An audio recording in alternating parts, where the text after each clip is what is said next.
Sources for these kinds of metals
It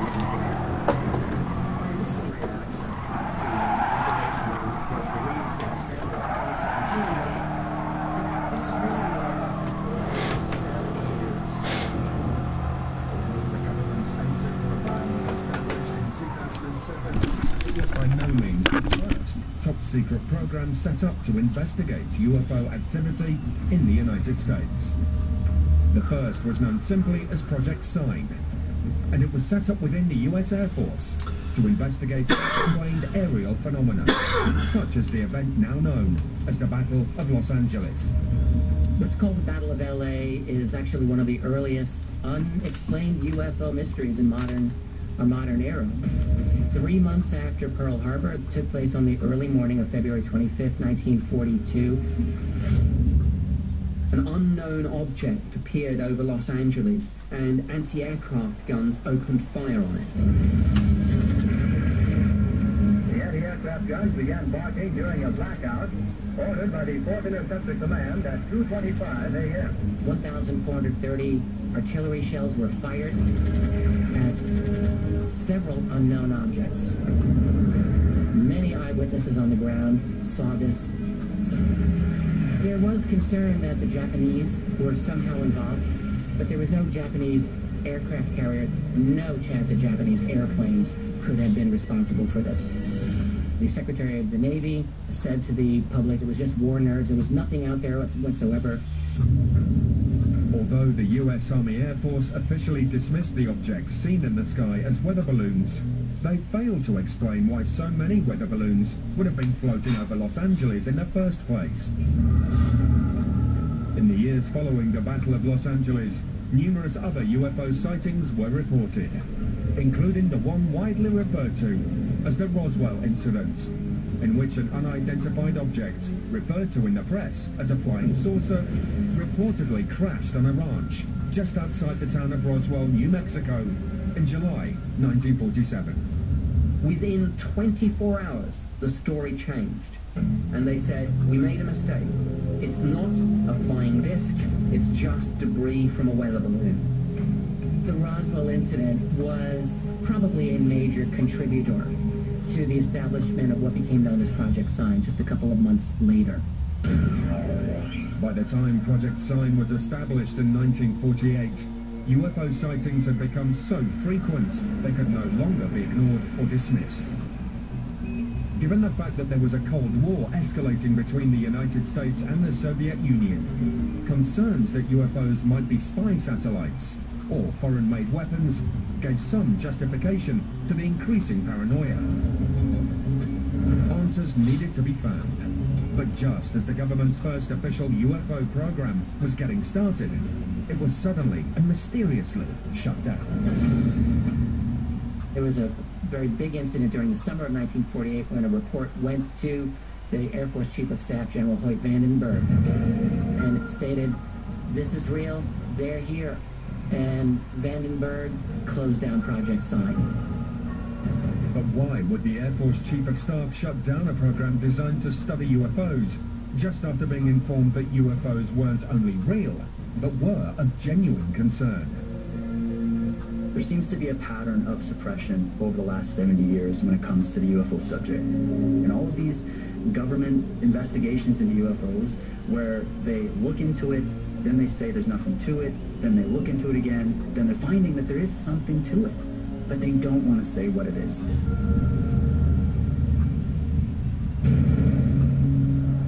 For the next 4 years, UFO sightings continued to be reported. So many, in fact, that the government could no longer dismiss them as hoaxes, weather anomalies, or simply the product of mass hysteria. By March 1952, a number of high-ranking Air Force generals became so frustrated with the military's previous attempts to properly investigate so-called flying saucers that they launched a program that will be the most serious and best funded to date, Project Blue Book. Under the command of Air Force Captain Edward Ruppelt, this new top-secret agency would take UFOs and their potential threat to national security very seriously. Project Blue Book produced a standard form for people who wanted to report a UFO. What did it look like? Was there a sound? They even had a chart for people to calculate the angle of elevation. If UFOs are nothing to worry about, why is the Air Force requesting so much information about the true nature of what the witnesses saw? In January 1953, after gathering hundreds of reported sightings, photographs and interviews, Captain Rappelt and astronomer Dr. J. Allen Hynek presented their best 23 cases to a CIA-formed panel of scientists led by Dr. H.P. Robertson. The Robertson panel concluded that the evidence could all be dismissed as natural occurrences and was not worth the effort of the government. And it was the Robertson panel which was the origin for a lot of the propaganda that was put out in the media when it came to UFOs. They wanted to publicly ridicule the subject so that people wouldn't want to be associated with it. Basically killing all the public interest in the field so that they could continue to research these exotic technologies behind the scenes. Project Blue Book was finally shut down in 1969 on the grounds that there was no proof the unidentified objects posed a national security threat or were of extraterrestrial origin. But was that really the end of the story, or only the beginning? In February 2018, Nick Pope, formerly an employee of the Directorate of Defense Security at the Ministry of Defense, traveled to Washington, D.C. to meet with Chase Klutsky, a registered lobbyist for UFO disclosure and a former program developer for the U.S. Department of Defense. Chase Klutsky has investigated numerous U.S. government secret studies into UFOs and has examined many of the once classified files pertaining to Project Blue Book. I've got this Project Blue Book file from the FBI archive, and the first page I want to really go over with you is this one that indeed reads UFO fact sheet. Okay, so this is basically a summary of the position with regard to Project Blue Book. Right, the official statement. Okay, and so this says, since the termination of Project Blue Book, no evidence has been presented to indicate that further investigation of UFOs by the Air Force is warranted. Terminated? Well, was the program really terminated? That's my question. Absolutely. And if it was, what took its place? Well, yes, the Air Force isn't suddenly going to stop being interested in uncorrelated targets in its airspace. Right, absolutely. And the second document I really want you to weigh in on, does it make sense? Wow, 12,618 sightings, that's a lot. And 701 of them remained completely unidentified. That's a staggering amount. These are the cases that were properly investigated, interviewed witnesses, radar tapes were looked at, and still no answers found. Wait a minute, here, look, here it is. At the end of the program, the unknowns drop. They go from 32 to 19 to 3 and 1. I smell a rat. They've cooked the books. Can't pull the plug on the program if you've still got a high number of unknowns. So they clearly push those cases out of the unidentified column and into the cases that are explained, at least publicly. This is their way out. Was Project Blue Book officially shut down because it simply hadn't found any convincing evidence that UFOs existed? Or was it because the government had come to the opposite conclusion, that not only were they real, but also of extraterrestrial origin? A truth that could be so potentially disturbing, it needed to be covered up even deeper than before. Coming up. Keyhole said, I'm going to say something that the public has never heard before. This is nothing new. These cover-ups have happened for thousands and thousands of years. Late night entertainment on Blend, sponsored by 888 Poker. You know, I've been around for a while. Done some crazy things. You might think there's not much that can take me by surprise. you'd be wrong. All over the planet, weird events are telling us something. Something that's not of this world. Is there life after death? Are aliens among us? Do monsters exist? Weird. Or what? Brand new Weird or What with William Shatner. Wednesdays at 10 or catch up on the Blaze app. The Euros are finally dropping. Visit Sky Bet, where we'll drop an offer every single match day of the tournament. Sky Bet. That's betting better. Anything you can do, I can do better. I can do anything better than you. No, you can't. Yes, I can. No, you can't. Yes, I can. No, you can't. Yes, I can. Yes, I can.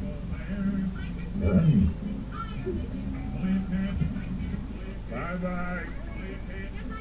No, you can't. No, you can't. No, you can't.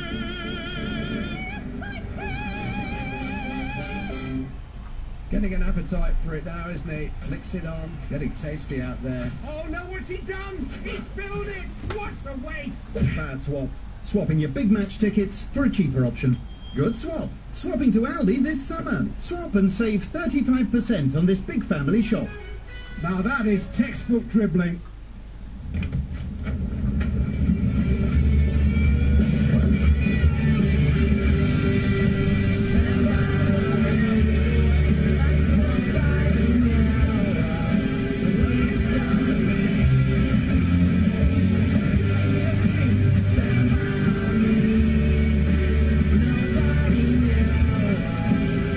For the ups, the downs, and everything in between. Halifax, it's a people thing.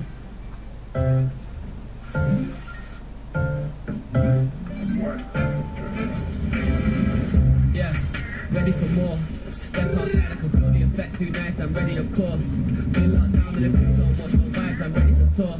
You ain't gotta ask about me, I'm ready for mine, I'm ready for yours. Yeah, ready for more. Step outside, I can feel the effect. Too nice, I'm ready, of course. Been locked down in the Smell iconic. I'm ready to tour. The new Lynx effect. At Amazon, we don't just think big, we do big. We've invested £2.6 billion to help sellers across Europe succeed. British businesses sold over 750 million products last year through us. And we've helped them create 175,000 British jobs to date. Just like these.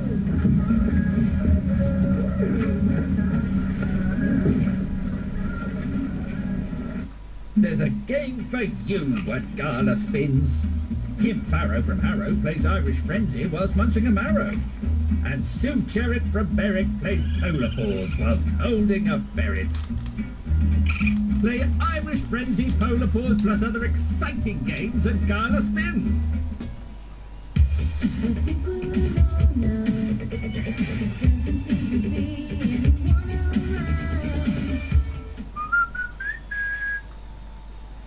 Homicides are crimes of passion, but this was just something evil. Nobody had this kind of case before. Pick the devil in the details. It took what somebody could do to a human body to a new level. This is what a monster does. The Mark of a Killer. Sunday at 10 on Pick. Swamp People's Troy Landry is taking on some of the swamp's greatest mysteries. You seen that? Swamp sharks. Look at that thing, Troy. Oh my God, bro. Mega python. That's a big snake. Hogzilla. You seen the side of that thing? Chupacabra. Each goblin? Chupacabra. Swamp Mysteries with Troy Landry starts Tuesday, the 20th of July on Blaze. Late night entertainment on Blaze, sponsored by 888 Poker. As far as UFO researchers and ancient astronaut theorists are concerned, proof that the US government has not only known about extraterrestrial activity on our planet, but has been systematically covering it up for decades. First came in the form of a single roll of 35mm film sent anonymously to a documentary filmmaker by the name of Jamie Chanderay in 1984. The film showed images of an 8-page memo allegedly written in 1952 by the first director of the CIA, Roscoe Hillenkoetter, to President-elect Dwight Eisenhower. In it, Hillenkoetter informs Eisenhower of the existence of a top-secret government think tank, originally set up by President Harry S. Truman in 1947. It was referred to in the memo as MJ-12, initials which stood for a far more mysterious group of men known as the Majestic 12. The authorization to establish MJ-12 allegedly came from President Harry Truman on September 24th, 1947. This was actually one day after the famous memo in which General Nathan Twining wrote a 3-page letter about these flying saucers to another general, talking quite explicitly about their characteristics, the fact that this was real, not visionary or fictitious. No one anywhere outside of this group is to know anything about UFOs, ETs, crash retrievals, bodies, any of it. That document identified the 12 people who were MJ-1 through MJ-12. The first one, MJ-1, was Admiral Hillenkoetter with the Navy. There were 4 military people, there were 4 technical people, and then there were just general government people.